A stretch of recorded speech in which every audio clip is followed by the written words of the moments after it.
Bom dia, pessoal. Bom dia. Começando mais uma semana com muita alegria aqui.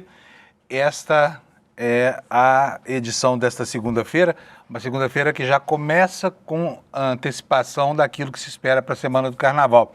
Se bem que as coisas no Brasil têm andado tão agitadas que, a gente ainda que preveja lá na frente alguns dias de descanso, desconfia de que isso não vai acontecer, né? Porque já foi assim no Natal, foi assim no Réveillon, foi assim na Páscoa do ano passado e tem sido assim desde que a extrema-direita resolveu transformar a política brasileira, aliás, a política mundial, em um inferno, né? Mas hoje o dia começa calminho. Até agora não temos aqui notícias de nenhuma operação da Polícia Federal, não há um novo escândalo pipocando por aí, apenas coisas que são suítes, ou seja, atualizações do passado recente que de tão volumoso e de tão agitado faz com que tudo pareça muito distante, né? E até faz com que a nossa cabeça acabe se esquecendo de certas coisas que ficaram penduradas aí. O penúltimo escândalo, o antepenúltimo escândalo deles a gente já não se lembra mais, né? Mas nós temos vários pela frente aí, atuais, e por isso estamos aqui começando essa semana para informar você sobre tudo que é importante, tá bom? Eu espero que você tenha uma semana bem tranquila aqui. Bom, falta eu dizer a data, hoje é dia 8 de fevereiro de 2026 e são 7 horas agora e 1 minuto certinho, tá? Bom, como destaque hoje, eu trago aqui a informação sobre o que aconteceu ontem na abertura do Super Bowl. Foi uma abertura épica, né? Protagonizada por uma pessoa que está se transformando no símbolo da luta pelo respeito étnico e pelo respeito à integridade das pessoas que moram nos Estados Unidos, embora tenham nascido em outros países, que têm sido profundamente desrespeitadas por esse monstro fascista chamado Donald Trump. Um velho senil, preconceituoso, arrogante e com desvios sérios de personalidade que levam o mundo inteiro a desconfiar que estamos nas mãos de um sociopata completo, demente, né? E quando eu falo de demente, eu não estou aqui qualificando o comportamento do Trump, estou dizendo sobre uma doença que cada dia mais começa a ser cogitada nos escaninhos da informação dos Estados Unidos. Demência senil. Anote esse termo porque você vai ouvir isso por aí. Bom, gente, a semana começa também no arrasto aí das investigações do escândalo do Banco Master, que vai se avolumando, né? Aos poucos, assim, vão se juntando muitas constelações de agrupamentos de empresas que estavam vinculadas a essa instituição corrupta que foi armada por esse banqueiro picareta chamado Daniel Vorcaro. E agora nós temos já Will Bank, a Fictor, né, que também está pedindo concordata, como se falava antigamente, e temos toda essa constelação de empresas vinculadas a esse escândalo fazendo água por aí, né? Fazendo água por aí. Enquanto a imagem do Banco Central vai se consolidando como uma imagem da instituição que agiu na hora que precisava, né? No entanto, lá no Congresso Nacional ainda resta incerto o caminho de uma das 3 CPIs que se pretende instalar ali. Há vários pedidos, mas tem 3 que já conseguiram o número de votos necessários, o número de assinaturas necessários, e não se sabe ainda se vão acontecer ou não, porque como o lobby do Vorcaro abarcava da direita à esquerda, da extrema esquerda, eu não vou nem falar de extrema esquerda aqui, porque não tem ninguém do PSOL nessa história, mas enfim, da esquerda para o centro, passando pela direita até a extrema direita, o Vorcaro armou uma teia de relações tão complexa que está todo mundo enrolado, né? E olha, vai ser um carnaval muito ruim, tá? Porque as investigações estão avançando aqui, nós temos informações de que os fatos são inquestionáveis, os fatos que a Polícia Federal vem levantando, tá bom? Mas antes de começar a falar disso tudo, deixa eu chamar meu companheiro Alex Amorim aqui para a gente falar um pouquinho de futebol. Palmeiras ganhou do Corinthians, o Alex está feliz da vida, tá lá, mostra a camiseta aí, Alex, vai. Eita, nós, hein? Só que o Alex ontem arranjou confusão com os próprios palmeirenses. Bom dia, Alex, o que foi que aconteceu? Conta para nós. Bom dia, Panunzio, bom dia, nossa querida audiência, como vocês estão. Panunzio, hoje a gente vai começar de uma forma diferente, porque o derby esse final de semana foi totalmente verde, tanto no futebol masculino quanto no feminino. Até peço desculpas pela minha voz, ela que está um pouco abalada pela demais, gritaria, né, de ontem. Você estava gritando com quem, Alex? Isso que a audiência quer saber. Então, ontem, na hora que saiu o primeiro gol e o único gol da partida do Flaco Lopes, eu não vou falar que eu tava gritando palavras fofinhas e carinhosas lá onde eu moro, que é na cidade de Tiradentes. Eu tava abalando lá a estrutura do condomínio onde eu moro. E teve morador que não gostou e até me ameaçou ali. Minha mãe ficou Como indignada. assim? Por que o morador não gosta? O que você estava aprontando primeiro? Conta pra nós. Vamos fazer. Ninguém é perfeito, Alex. Pode falar. Qual foi o problema? É porque eu xinguei todos os moradores ali da região quando saiu o gol e eu tenho uma mania de ficar batendo na janela e gritando na janela. E era quase 11 horas da noite. E ali, querendo ou não, a cidade de Tiradentes, Panunzio, é uma cidade populosa, é um bairro ali que só tem corintiano. Então meio que era eu Ixi, sozinho Maria. e uns dois palmeirenses contra uma legião de fãs corintianos. Mas, Panunzio, como eu tava falando, no sábado, a alegria foi no futebol feminino ali. Mas pera aí, conta como é que foi a história da confusão. Nós estamos querendo saber aí, da briga. Você estava brigando, mas foi com um corintiano a briga ou foi com um palmeirense? Então, vou contar. Na hora que saiu o gol, aí eu comecei a gritar lá, comecei a fazer palavras de baixo calão lá no condomínio, e o cara pediu pra eu colocar minha cabecinha, falar, coloca a cara aí, mostra quem é. E eu apareci, eu falei, sou eu. Aí ele falou, eu vou matar você. Aí o cara me ameaçou de morte. Uma coisinha tranquila, assim. Sim. Cidade Tiradentes, é um lugar tranquilo, né, Alex? Sim, tranquilo, mas eu fiquei quietinho, minha mãe ficou meio abalada ali, eu fiquei quietinho, mas é padrão. Mas e esse cara era palmeirense ou era corintiano? Ele é corintiano, porque ele começou a falar lá, começou a falar, ano passado a gente ganhou de vocês tudo, e realmente o Corinthians ano passado deu um show no Palmeiras, porém, esse ano começou diferente, Panunzio. Poxa vida, hein? Mas Vamos ver como é que vai terminar, porque no ano que vem também, no ano passado também começou diferente, acabou tudo igual, né? Sim, Então... lembrando, Panunzio, quando o Palmeiras perde, eu fico caladinho. Ontem foi um momento de aflorar meus sentimentos, a flor da pele que tava ali naquela gritaria. Peço perdão aos meus vizinhos e aquele vizinho lá que me ameaçou também. Isso, aliás, ô vizinho, não mata o Alex não, tá? A audiência aqui vai ficar pé da vida com você, deixa o nosso Alex aqui. Não quer que vai falar de futebol comigo toda manhã aqui, né, Alex? Isso é verdade, porque o Anderson, a gente sabe que ele é muito corintiano, que tem que ser palmeirense para falar de esportes com o Panunzio. O próximo diretor de TV que virar comentarista esportivo aqui vai sentar nessa cadeira com a camisa do Corinthians, viu? Só para compensar o atrevimento. Sim. Mas vamos falar do futebol, Alex, agora que tá dizendo. Ô, vizinho do Alex, maneira, tá? Sim. Maneira porque mexeu com ele, mexeu conosco. Isso mesmo. Fala, Alex.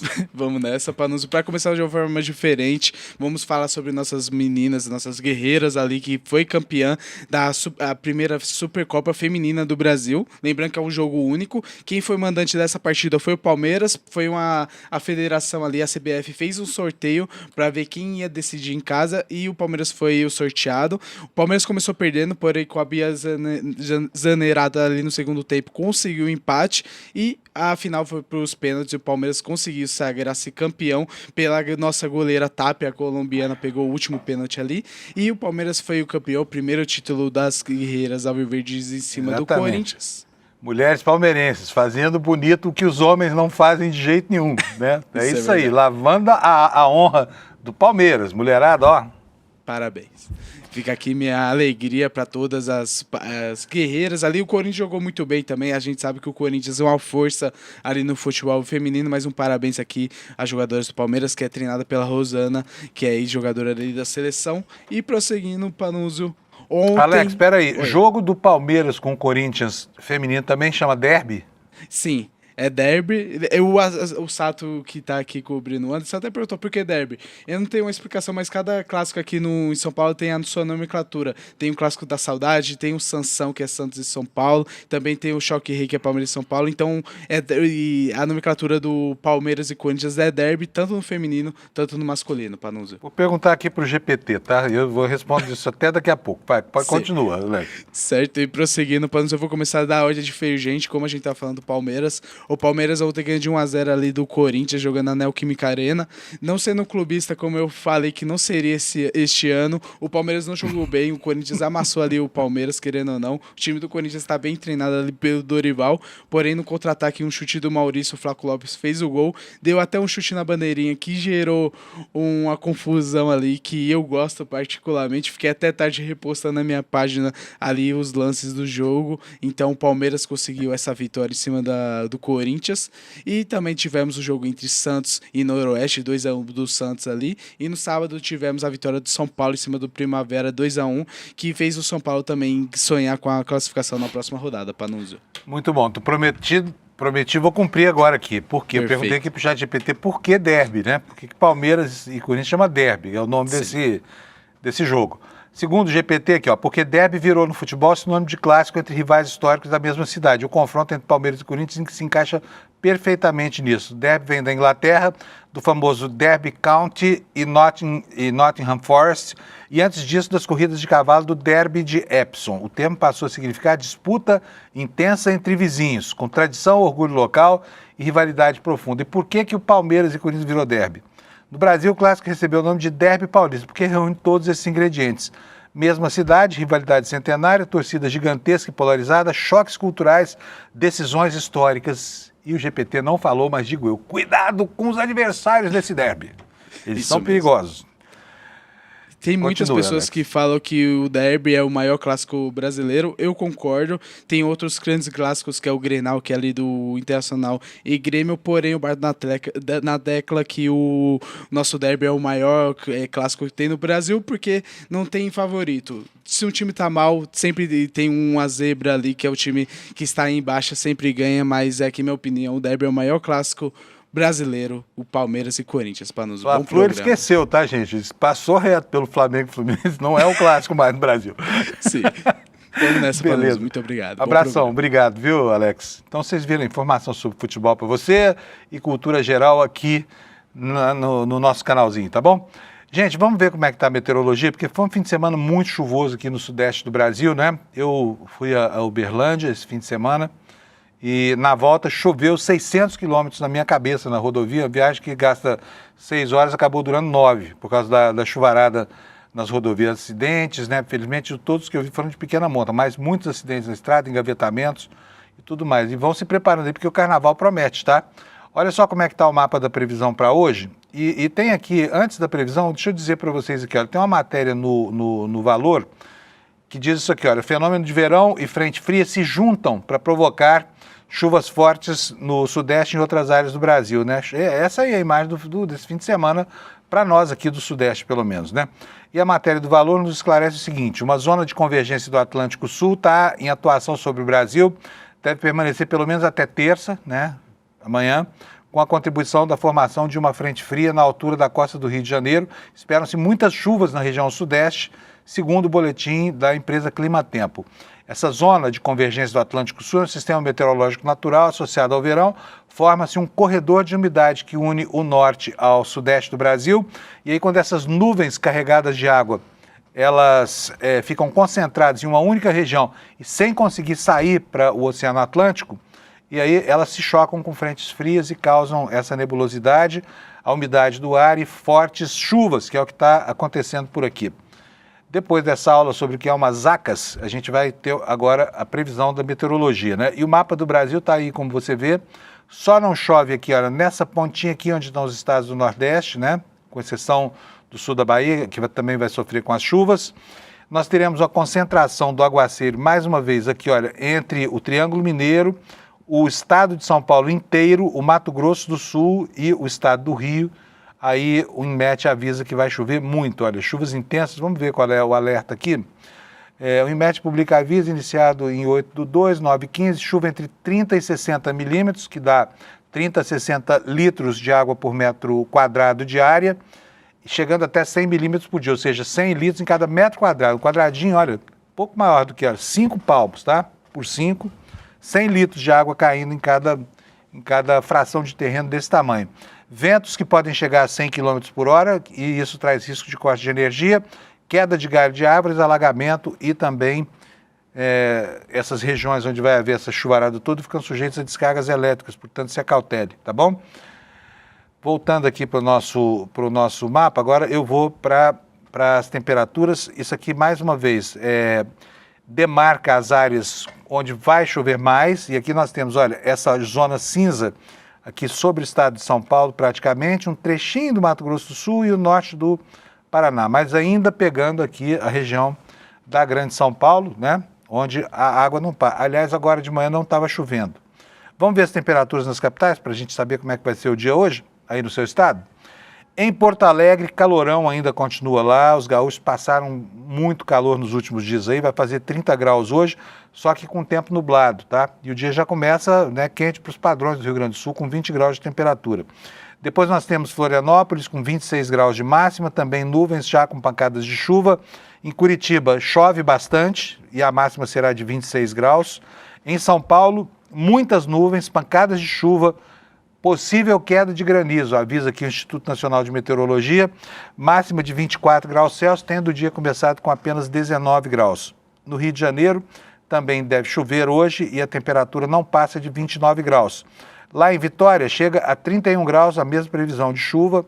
Belo Horizonte também nuvens, pancadas de chuva, 27 graus de máxima. E aí nós temos aqui o pessoal do Triângulo Mineiro, da minha região, Uberlândia, Uberaba, Araguari, né? Araguari. Vai chover bastante hoje, vai ser um dia igualzinho a ontem, tá? Em Campo Grande, já indo aqui para o centro-oeste, muitas nuvens, também com pancadas de chuva e trovoadas, 35 graus de calor, temperatura em elevação lá no Mato Grosso do Sul. Em Cuiabá, menos calor, o que não é muito usual. Cuiabá vai ter máxima de 29 graus Celsius, temperatura de inverno. Aproveitem, viu, cuiabanos? É raro isso, né? Por quê? Muitas nuvens e, olha, não tem previsão de chuva para Cuiabá, tá? Pelo menos durante a tarde de hoje. Está tudo amarelinho aqui, mas se eu conheço bem Cuiabá, deve chover no fim da tarde, porque é o que acontece durante os dias do verão, todo dia, né? Depois, Porto Velho, muitas nuvens, pancadas de chuva, trovoadas isoladas com 31 graus de máxima. Para o Rio Branco, capital do Acre, a mesma previsão com 31 de máxima. Em Manaus, a temperatura chega a 30, em Boa Vista a 35 graus, empatando aqui com Porto Alegre, como as capitais, ou seja, o extremo norte e o extremo sul do Brasil terão a mesma temperatura durante o dia de hoje. E em Boa Vista, assim como em Porto Alegre, também não choverá, apenas nuvens no céu, tá? Em Manaus, nuvens, pancadas de chuva isoladas, 30 graus de temperatura máxima. Em Macapá, no Amapá, 28 graus de máxima, pancadas de chuva isoladas, né? E a partir daqui chove no Brasil inteiro, exceto nas capitais do Nordeste, tá? Em Belém do Pará, muitas nuvens, pancadas de chuva e trovoadas isoladas, com máxima de 31 graus Celsius. E Palmas, no Tocantins, terá 30 graus com a mesma previsão. Agora o Nordeste brasileiro. Em São Luís, capital do Maranhão, 31 graus Celsius, chove, tá? Em Teresina, 33 graus Celsius. Eu tenho dito aqui, várias vezes aqui, que eu tenho observado, nesta época do ano lá em Teresina, as temperaturas deveriam estar aí na faixa dos 40 graus, não está, né? Pelo menos aqui, de acordo com o que anota o Instituto Nacional de Meteorologia, esse tem sido um verão atípico, né? Porque as temperaturas estão baixas. Hoje, por exemplo, 33. O Rio Grande do Sul está mais quente do que Teresina, tá? E vai chover em Teresina também para o alívio lá da população do Piauí. E eu falo, eles têm lá um provérbio que falam que é o tal do BR-Obró. BR-Obró. São os meses do ano que tem BRO, setembro, outubro, novembro. Esses são os meses mais quentes do ano, né? Portanto, o sufoco mesmo já passou, já está passando, tá? Então vamos sair aqui do Piauí, vamos para Fortaleza, a temperatura será de 30 graus, chove, chuvas isoladas, teremos trovoadas também lá em Fortaleza. E aqui depois, vamos para o Rio Grande do Norte, que hoje está desaparecido aqui embaixo da Paraíba. Em Natal vai chover, pancadas de chuva isoladas à tarde, com máxima de 31 graus. Em João Pessoa, muitas nuvens, pancadas de chuva e trovoadas isoladas também à tarde, não deve chover só de manhã, aliás, tá? E que mais? Recife também chove durante a tarde com 31 graus de máxima. Em Maceió, 32 graus Celsius, também chove. E em Aracaju, 31 graus Celsius, também chove. E em Salvador, fechando aqui o circuito brasileiro, 31 graus Celsius, chove também, né? É um dia de fevereiro, de começo de fevereiro, já de temperaturas, como eu falei, muito mais amenas, tá? Isto posto, vamos começar agora a saber dos fatos do noticiário na primeira página do site do nosso iclnoticias.com.br, que está aqui para vocês. Olha, começamos o dia com a principal manchete, tangenciando de novo os tais Epstein Files, os arquivos desse degenerado, né, chamado Jeffrey Epstein, que tinha uma ilha onde tudo acontecia. Tudo que há de perversão acontecia ali. E muita coisa acontecia porque existia um fornecimento de matéria-prima brasileira, ou seja, de garotas.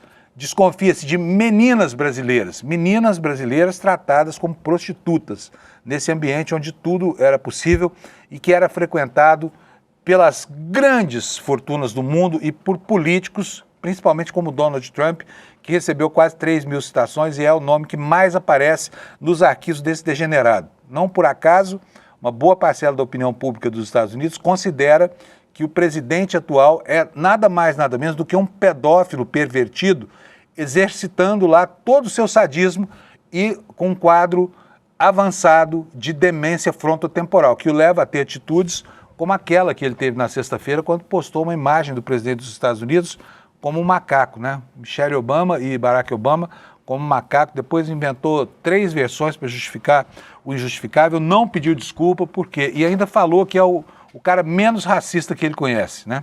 Imagina o mais racista, que deve ser colega de partido republicano dele. Mas enfim, olha só, a manchete nossa fala isso aqui, olha, imagens sugerem que há documentos de Epstein sobre o Brasil que ainda não foram revelados. Por quê? Porque há uma desconexão entre os e-mails e as fotos. De qualquer forma, eu vou mostrar para vocês alguns dos e-mails que eu mesmo andei perscrutando ali, para vocês verem como o Brasil é tratado de maneira periférica como um fornecedor de carne humana, tá? Fornecedor de carne humana para esses tarados degenerados do Epstein. Daqui a pouquinho a gente vai ver isso aí. E aqui nós temos o oposto disso tudo, que foi a espetacular performance de ontem desse sujeito, o Bad Bunny, que está se transformando na maior voz da luta antirracista nos Estados Unidos. Ontem, durante o intervalo do Super Bowl, ele deu um show maravilhoso, né? E um show que congregou as bandeiras do continente todo, lembrando para os americanos que assistiam aquele espetáculo que a América é o continente, não apenas os Estados Unidos, sabe? A América do Norte, os Estados Unidos da América do Norte são parte de um continente em que todos são americanos. Foi o recado que ontem deu, lindamente, fantasticamente, esse jovem artista, né? Cuja mãe é 3 anos mais nova do que eu, fiquei sabendo hoje, tá bom? A nossa manchete está aqui, escrita pelo Jamil Chad, que acompanhou o espetáculo ontem, está dizendo assim, ó, na maior festa dos Estados Unidos, os latinos mandam um recado a Trump. Ainda estamos aqui, né? Fazendo aqui uma paródia com o nosso Ainda Estou Aqui, que os americanos tanto apreciaram lá, que vencedor do Oscar, né? E o Trump, gente, ele não gostou. É sinal de que é bom. Diz que, ninguém entende nada do que esse rapaz está falando. Óbvio, é espanhol.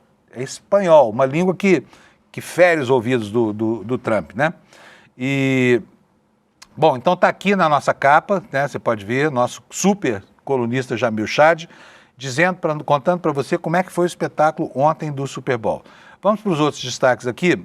Olha, ontem a extrema-direita lá em Portugal tomou uma surra, né? O que é um alívio aqui para nós, especialmente porque a ultradireita portuguesa deplora os brasileiros, que são muitos, mais de 50 mil brasileiros vivem hoje em Portugal e são tratados na botina lá por esses segregacionistas europeus que não têm nenhuma diferença dos segregacionistas norte-americanos. Tem até mais história, né? Tem até mais história e lutas mais encanecidas. Mas, enfim, venceu lá em Portugal um candidato do Partido Socialista que negociou muito com o centro e ele mesmo é um homem de centro, portanto não é extrema esquerda contra a extrema direita. É um candidato moderado de esquerda que vence a eleição com uma mensagem que tenta congregar, né, em torno de uma discussão um pouco mais racional a solução para os problemas que Portugal enfrenta. E a gente vai falar um pouquinho sobre isso também, tá bom? Nessa semana nós vamos ter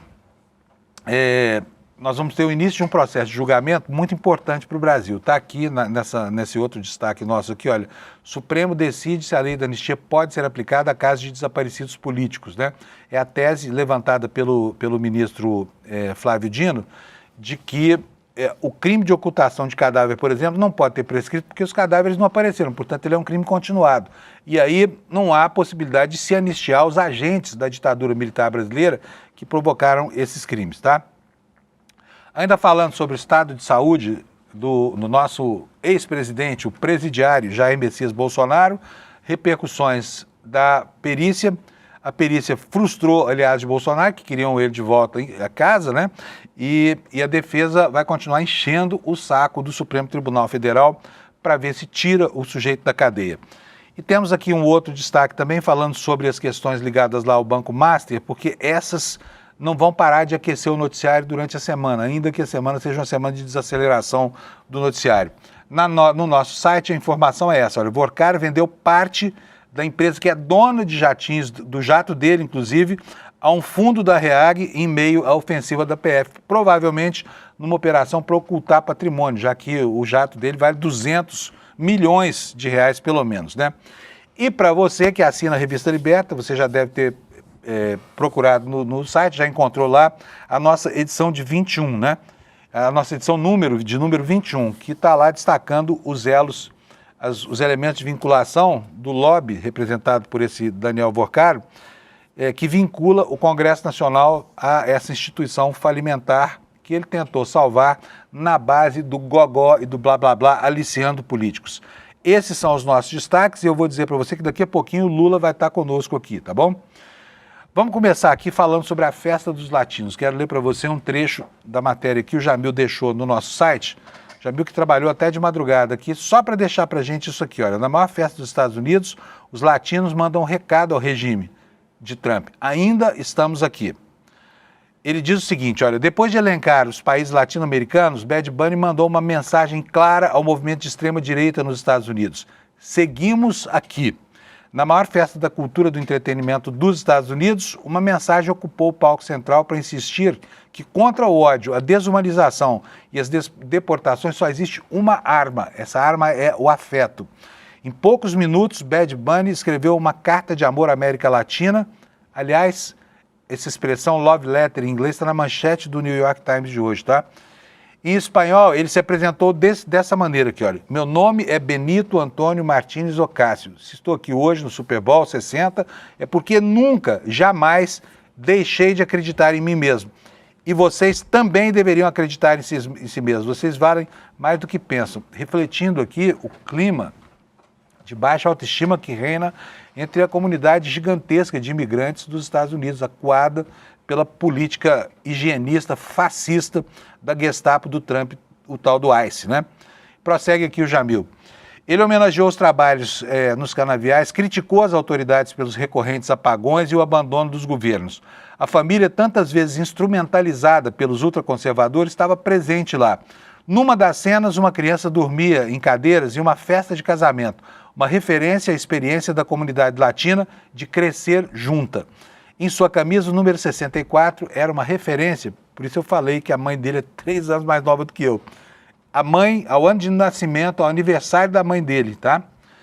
Ele ainda entregou o seu Grammy a um garotinho, numa alusão tanto aos sonhos das gerações futuras, quanto uma homenagem à criança de 5 anos presa pelo ICE. Fora do estado, milhares erguiam um muro contra a milícia de Trump. Até um casamento foi organizado, símbolo de união num momento de profunda divisão da sociedade. Trump se apressou em exigir mudanças por parte dos organizadores. Talvez ele achasse que estava lidando com covardes cartolas da FIFA. Os herdeiros de Charles Kirk promoveram um evento paralelo, alegando que era insuportável o que estavam prestes a ver. Organizaram uma patética festa apenas para estadunidenses, seja lá, diz o Jamil Chad, o que isso quer dizer. E qual foi o resultado do jogo do Super Bowl? Jamil não sabia, ele foi dormir antes, né? Afinal de contas, ele está na Europa, está a 5 horas de distância disso que acontecia nos Estados Unidos. O regime Trump, segundo ele aqui, olha, venceu a constatação, embora ele não saiba o resultado do jogo no momento que escreve essa matéria, ele diz o seguinte, olha, venceu a constatação de que o poder não tem apenas o controle do espaço aéreo de outro país, do medo, da supressão de direitos fundamentais e de sequestro de recursos naturais. O regime Trump também sabe disso e, por isso, usa a repressão contra os sonhos como sua única resposta. A explosão do presidente dos Estados Unidos nas redes sociais diante da fiesta latina foi a carapuça que faltava ao movimento eugenista. Para os racistas, a diversidade é uma ameaça, nos conta aqui o Jamil Chad. Leia a coluna do Jamil, gente. Sabe, ela está disponível para você gratuitamente no site iclnoticias.com.br, tá bom? Vamos falar aqui um pouquinho sobre a eleição em Portugal. Já já a gente vai ter o Lula aqui para poder repercutir conosco o quadro político da semana que está começando. Aqui na tela para vocês vai aparecer a imagem da nossa manchete aqui também no site do ICL. Portugal elege o socialista Antônio José Seguro como presidente, é o que indicam prévias da apuração. com cerca de 70% dos votos contabilizados, ele aparece com 64% dos votos válidos contra 36% de André Ventura. E aqui eu quero chamar a atenção para vocês para um fato que é mais do que uma coincidência, que é esse número, 1/3 da população. No mundo inteiro, esse fenômeno da radicalização à direita congrega mais ou menos 1/3 da população. Aqui no Brasil é assim. Nós temos também aí aproximadamente 35% das pessoas entre apaixonados, declarados, viciados, simpatizantes e tolerantes do bolsonarismo. Também dá esse número, mais ou menos 1/3 da população. Nos Estados Unidos é a mesma coisa. O percentual dos apoiadores de Trump hoje, passada a eleição, também está aí na casa dos 30 e poucos por cento. Sabe o que isso significa? Ande pela rua, a caminho do trabalho hoje, na hora que você estiver saindo do metrô, conte 10 pessoas, tá? Dessas 10 pessoas que passarem por você, 3 são racistas deploráveis, tá? São eugenistas militantes, são intolerantes e acham que o outro é uma ameaça, tá? O mundo é assim e está ficando cada dia que passa mais perigoso. Talvez nunca tenha deixado de ser assim. Apenas essa galera, em 1/3 da população, 1 em cada 3, perdeu o medo de se manifestar, saiu da espiral do silêncio e hoje anda publicamente ostentando essa vergonhosa condição de fascista declarado. Vou entrar aqui nos fatos do dia, mas antes eu quero só dizer para vocês, contar como é que foi a eleição ontem. Olha, o resultado confirma projeções divulgadas após o fechamento das urnas, às 19 horas do local, que eram 16 em Brasília. 2 pesquisas de boca de urna indicaram vantagem ainda maior para o socialista, com percentuais de entre 67% e 73%, enquanto Ventura oscilou entre 27% e 33%. Daqui a pouco eu atualizo esse placar para vocês, tá bom? Então eu quero dar os parabéns para os portugueses que deixaram a extrema-direita derrotada, né, ao final de um voto que me pareceu um voto muito racional. Lá em Portugal, o presidente da República não tem importância institucional que tem o presidente do Brasil, porque eles vivem lá um regime parlamentarista misto, né, em que o presidente é o chefe de Estado, mas não é o chefe do governo. E ele tem funções de representação internacional do país e controla também, é ele quem tem subordinados a si as Forças Armadas. Mas não é nem de longe a figura do presidencialismo clássico e nem do semi-parlamentarismo ou semi-presidencialismo que a gente vive no Brasil. Alex, o Lula já está prontinho? Tá? Tá, então tá bom. Então hoje, o Alex está me lembrando aqui, antes do Lula entrar, temos uma vinheta que você vai se acostumar a ver aqui toda vez que o Lula vier falar nas segundas e nas sextas-feiras. Bota a vinheta para nós, depois a gente explica, Alex.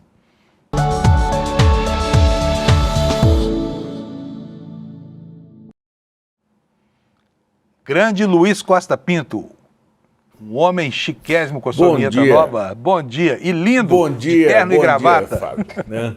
Pois é, né? Semana pré-carnavalesca a gente começa cedo. Aliás, ontem cheguei quase meia-noite do Recife, então já estou aqui a postos para correr, né? Nessa semana pré-carnavalesca. E a vinheta era para apresentar... Oi. Não, eu fiquei pensando aqui quando você me falou sexta-feira, porque o Lula esteve aqui semana passada, né, gente? Esteve aqui ao vivo, aqui, conversei um pouquinho com ele. E aí ele me falou que estava indo para o Recife. Eu falei, pronto, é o galo da madrugada. Semana que vem perdemos o Lula. Não, eu semana que vem volto a Recife, né, mas só no sábado. Só viajarei no sábado. Na sexta estarei aqui e pretendo estar, Fábio, ao invés dessa skin corporativa brasiliense, já com a minha camisa da Pitombeira de 1977, né, que já se tornou um clássico do carnaval só porque é presença contundente no Agente Secreto, o filme do Kleber. Que legal. Rapaz, eu morei 1 ano em Recife, você sabe, né? O Lula era criança nesse tempo ainda. Mas, enfim, eu estava lá no começo dos anos 90 e adorava o carnaval. Na época eu gostava de carnaval, hoje eu confesso que eu não gosto muito. Você gosta do carnaval? O carnaval do Recife é muito diferente do carnaval do restante do Brasil, até porque a música oficial é o frevo, que é uma maravilha, né? Um patrimônio genuinamente brasileiro, maravilhosa, né? Não, exatamente. Eu gosto, mas eu gosto daquele carnaval, do carnaval família, o carnaval de bloco, o carnaval de rua. E esse ano eu tenho netos, Eu tenho 2 netos de 7 anos e de 1 ano e meio, e eu estou meio que apresentando o carnaval para eles, e nesse fim de semana, inclusive, eu comprei uma sombrinha de frevo com a bandeira pernambucana e tal, e queria trazer para Brasília como objeto de decoração. E meu neto de 7 anos disse, não, vai ficar aqui porque ela agora é minha. Né? Então ele já se apoderando, e ele saiu em bloquinhos nesse fim de semana, foi muito interessante, Fábio. Maravilha, maravilha. E o frevo continua vivo e forte lá, e firme, né? Sim, Lula? sim. Muito bom. Né? Bom, vamos falar Desde do a época frevo. em que eu era seu estagiário. Desde a época em que eu era seu estagiário. Não exagera também, Lula. Vamos lá, Lula. Vamos falar do frevo que ferve no Brasil, da política brasileira, né? Temos uma semana aí entrando.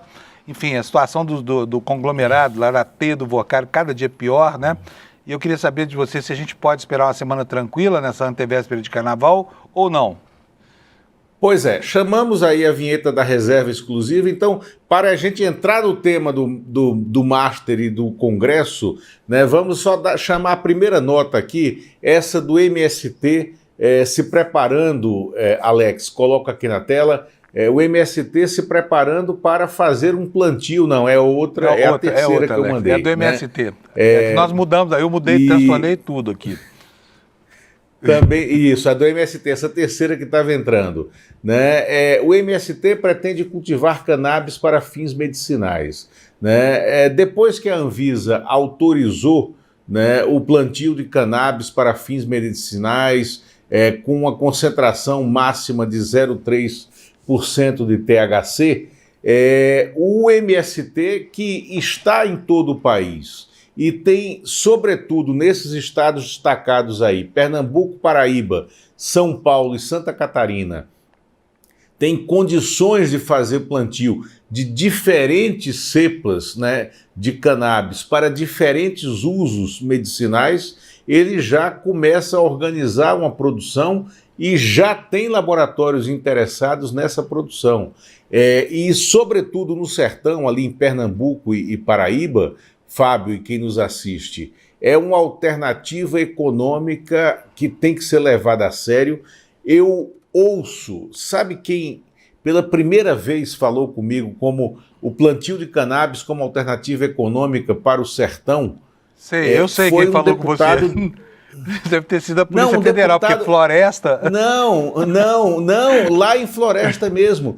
Era um deputado de direita que você deve ter conhecido como tua fonte naquela época, em 1990, 91, em Pernambuco, o Gilson Machado, um usineiro que foi apoiador da ditadura, que era o pai desse maluco, desse sanfoneiro do Bolsonaro, o Gilson Machado Neto.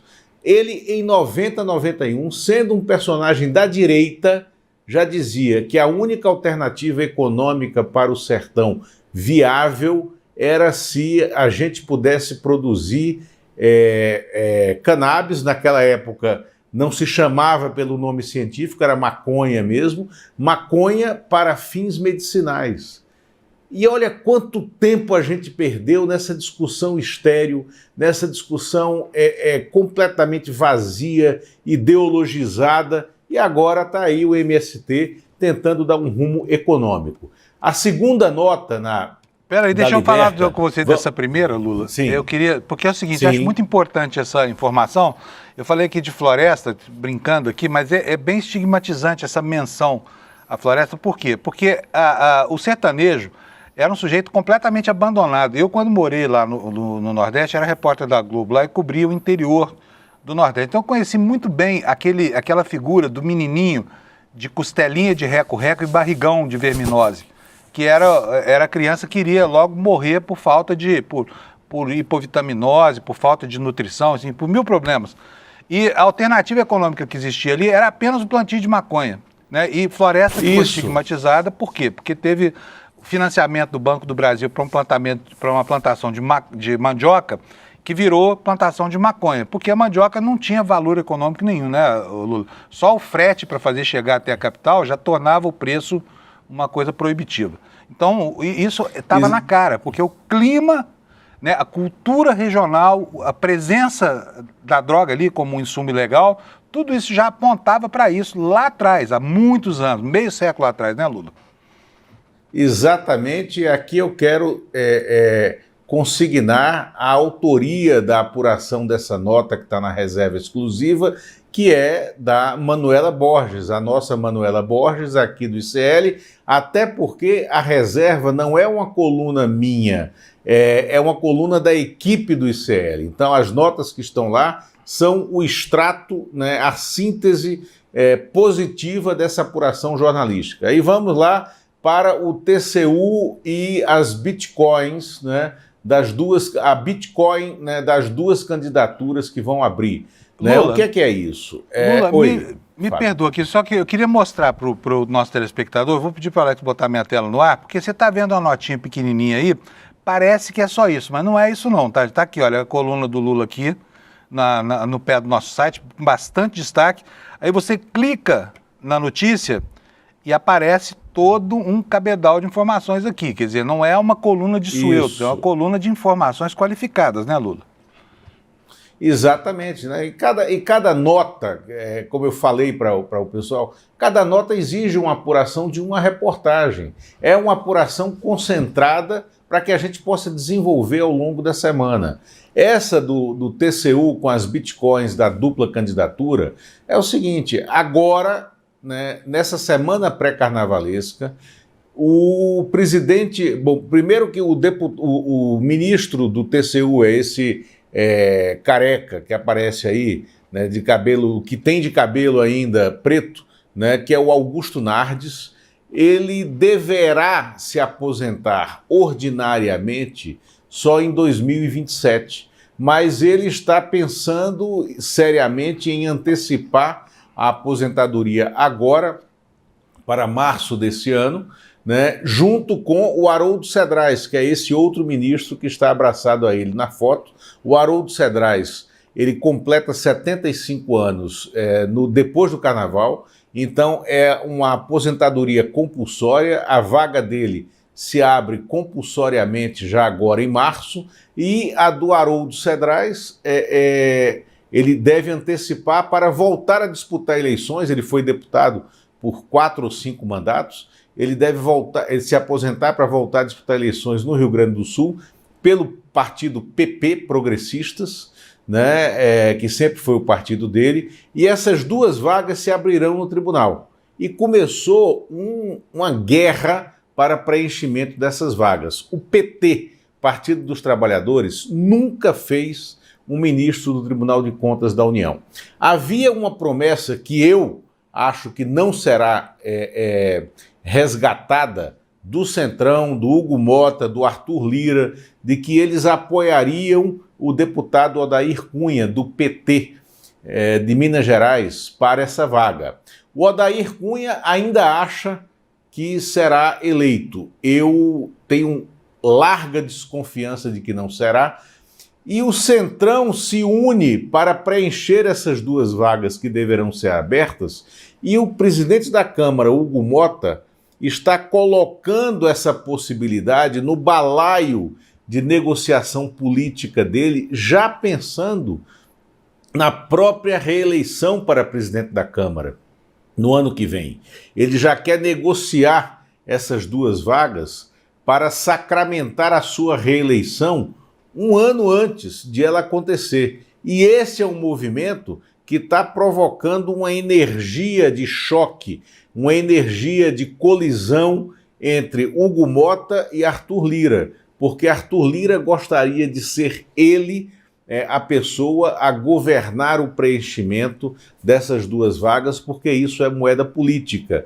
O ministro do TCU tem um papel fundamental na análise de contas e também na chantagem política contra governos, como a gente viu o que aconteceu contra a presidente Dilma Rousseff, que começou a ser deposta por causa do TCU. Aliás, o relatório contra Dilma Rousseff foi do Augusto Nardes, esse ministro do Progressistas, que está pensando agora em antecipar a sua aposentadoria. Eu sou a favor, viu, Lula, eu sou a favor do Augusto Nardes se aposentar logo, um bolsonarista a menos, né? Um Bolsonaro que criou todos os problemas que pôde, E o tribunal ainda assumiu o protagonismo na busca de criar confusão institucional com relação à apuração de certos escândalos aí, inclusive do papel do Banco Central nessa história do Master. É bom a gente não esquecer, né, Lula? Exatamente. E que o povo do Rio Grande do Sul, se ele quiser ser candidato por lá, o povo do Rio Grande do Sul que decida, né, a solução que vai dar para a carreira dele, né, e o julgamento que ele vai ter nas urnas. Aliás, Rio Grande do Sul é estado onde a Dilma Rousseff consolidou a própria carreira, né, como secretária, né, secretária de Estado. Fábio, vamos à terceira nota, que é essa que fala do PSB, e aí vamos puxar o fio, né, de toda a semana política. No Planalto, PSB em baixa, PDT e até PSD de dado em alta. Essa foto aí, quem aparece nessa foto vestido de Chico Science é o prefeito do Recife, João Campos, né? Sério e que é o está João no Campos? centro, é o João Campos, vestido de Chico Science, né? Então é o seguinte, o que é que está acontecendo nesse momento? O Partido Socialista Brasileiro tem provocado muitas discussões dentro do Palácio do Planalto. É indivisível, né, a participação do presidente Lula e do vice-presidente Geraldo Alckmin no mesmo palanque, no mesmo lado ideológico. E ambos têm muitas críticas à forma como o PSB de bola, presidido pelo João Campos, tem conduzido a discussão interna, né, na aliança governista para a formação dos palanques, porque eles acham que o João Campos está colocando os próprios interesses à frente dos interesses do grupo, do conjunto. E não é verdade que o presidente Lula esteja pensando em abrir a vice. O Lula não tem pensado em tirar, em deslocar o vice-presidente Geraldo Alckmin da chapa, porque para ele essa união deu muito certo.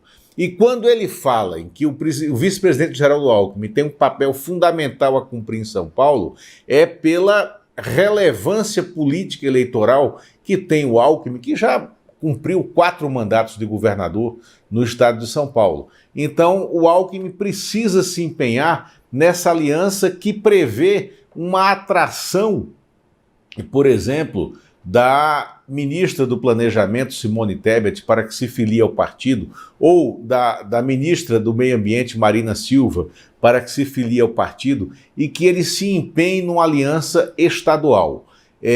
Uma aliança estadual costurada de uma forma a que o PSB não coloque os projetos do João Campos à frente dos projetos de todo o partido, como acontece em Pernambuco, quando o PT do senador Humberto Costa deixou muito claro que a maior pretensão do PT pernambucano é a reeleição do Humberto Costa para um 3º mandato.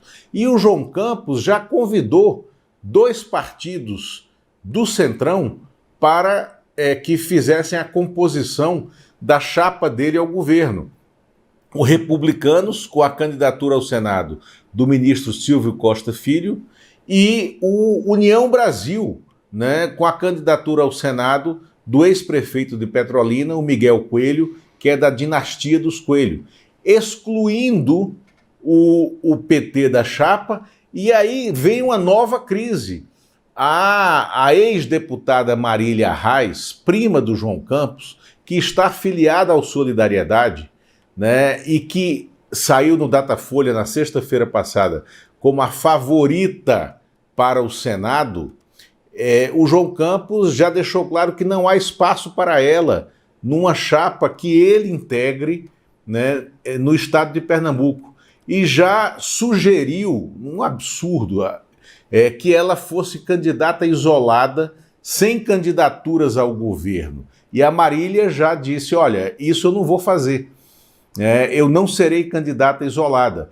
E o João Campos tem que olhar que ele está enfrentando uma adversária que é uma governadora mulher com uma vice-governadora mulher, e ele está organizando uma chapa integralmente formada por homens, né, e por partidos que são partidos de oposição ao presidente Lula. Então essa energia em Pernambuco está se irradiando para todo o país numa confusão de montagem de palanque que gera aquela fake news, tá? Agora de manhã o presidente do MDB, Baleia Rossi, que não quer apoiar o presidente Lula na reeleição, o Baleia Rossi, que governa o MDB como um dono do partido, está dizendo o seguinte: a nossa história não é junto com o presidente Lula. Nós caminhamos para apoiar a reeleição de Tarcísio de Freitas em São Paulo e o MDB não deverá dar vice do Lula.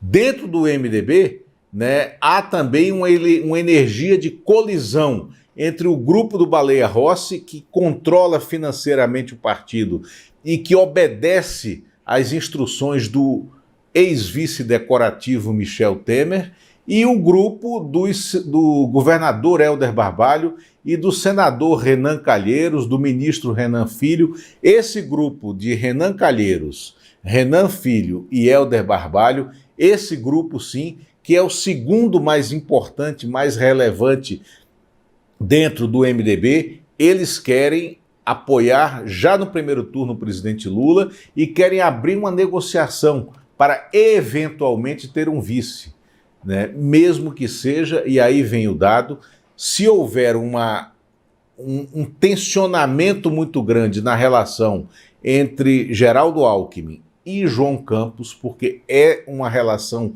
tensa neste momento, pelos erros de política de João Campos, que não coadunam com o estilo de fazer política de Geraldo Alckmin, não é impossível, e se essa coluna reserva exclusiva fosse escrita pelo Zósimo Barroso do Amaral, né, que costumava dizer que não será novidade para essa coluna se, então não é impossível você imaginar o vice-presidente Geraldo Alckmin ficando no posto de vice-presidente em outra legenda. Até isso é possível pelo nível de tensão que está colocado na aliança presidencial. Fábio. Maravilha. Pessoal, não deixem de ler a coluna Reserva Exclusiva do Lula na Revista Liberta. Se você não conhece a Revista Liberta, está perdendo, tá? Então vai lá, põe revistaliberta.com.br, você entra no site, pode fazer a sua assinatura por pouco menos de R$20 por mês, é baratíssimo, tá? E você tem uma revista espetacular nas mãos agora, né? Ainda mais com a coluna tão qualificada que o Lula está fazendo para a gente, tá bom? E é o produto que mais cresce nesse nosso universo ICL, Fábio. Mais de realmente 30 vale mil, a pena, né? Mais de 30 mil Isso. pessoas já assinam a revista, né, Lula? Estamos chegando perto dos 40. Chegando nos 40, maravilha. Lula, um abração para você, obrigado. O Lula vai estar aqui abraço, com certeza Fábio. Antes do Carnaval. Nós vamos pegar ele antes do Carnaval com medo dele se acabar lá em Pernambuco. Não, Então ele vem na não. sexta. Estarei aqui. Beleza, um Abraço, abração para tchau. você, Lula. Obrigado, viu? Eu prometi no começo do programa, eu vou cumprir a promessa agora. E quero dizer para vocês o seguinte: se você quiser conhecer a correspondência daquele tarado do Jeffrey Epstein, você pode acessar um site na internet. Eu pedi até para o Alex fazer uma tarja aqui para nós. Esse aí é o endereço, ó, Jmail, Jmail, é J de Jeffrey, mail de e-mail, né? .world, tá? Jmail.world. Aí você vai cair nessa página aqui que eu vou mostrar para você agora. Quer ver só? Cadê? Eu tinha selecionado aqui tá aqui, ó. Pode mostrar, Alex. Tá aqui toda a correspondência recebida e enviada por esse tarado, depravado Jeffrey Epstein, tá? E é justamente aqui que aparecem as relações entre ele e grandes autoridades, que escreviam para ele como se ele fosse um confidente, tá? Entre esses e-mails aqui, são milhões de e-mails, né? E você vai poder compulsar todos. O único problema é que as palavras que mais importam, ou seja, com quem Jeffrey Epstein se correspondia, elas estão como isso aqui, olha. Elas estão ocultadas, foram ocultadas, né? Estão tarjadas, né? Os americanos chamam de redacted. Eles estão escondidos. E aí não é possível saber, muitas vezes, com quem é que o Jeffrey Epstein tem falando. Mas eu separei aqui algumas correspondências nessa caixa postal que eu já vou mostrar para vocês.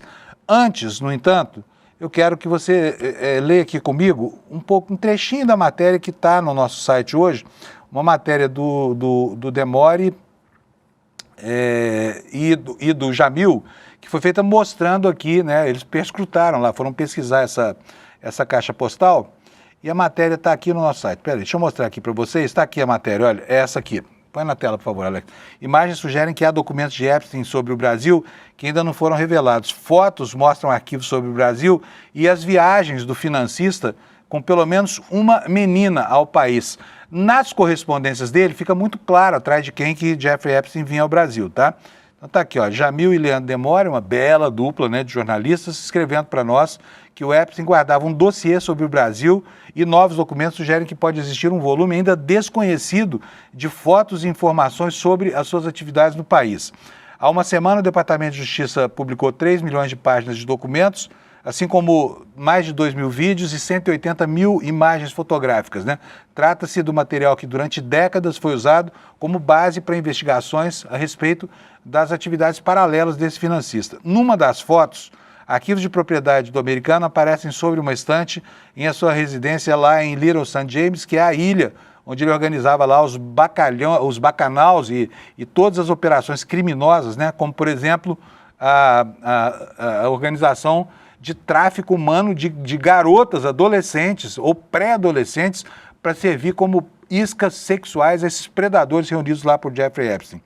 Neles, pelo menos uma conta com adesivo no qual se pode ler a palavra Brasil. Olha aqui, ó, tá aqui a foto, né, que o Leandro Demore e o Jamil acharam, e aqui a palavra Brasil, né, desse dossiê. Agora eu quero mostrar para vocês o que você pode encontrar dentro desses arquivos do Epstein, tá? Eu andei vendo isso aqui, gostaria de ter tido até mais tempo para analisar melhor, mas olha aí, ó, cadê? jmail.world. Que horas são agora? Quanto tempo eu tenho, Alex? Me fala aí quantos minutos faltam para mim. Não estou ouvindo nada, tá? 2 minutos eu tenho. Então vamos lá, olha só. Alguém escrevendo para o Jeffrey Epstein. Minha nova amiga brasileira, Natália Zambiasi, é uma modelo de muito sucesso, desfilou para Dolce & Gabbana e tudo mais. Alegre, né? É uma brasileira, e eu pensava que ela era russa e ela pensava que eu era russo. Falando aqui, eu até escrevi para essa modelo perguntando por que o nome dela aparece nessa correspondência aqui.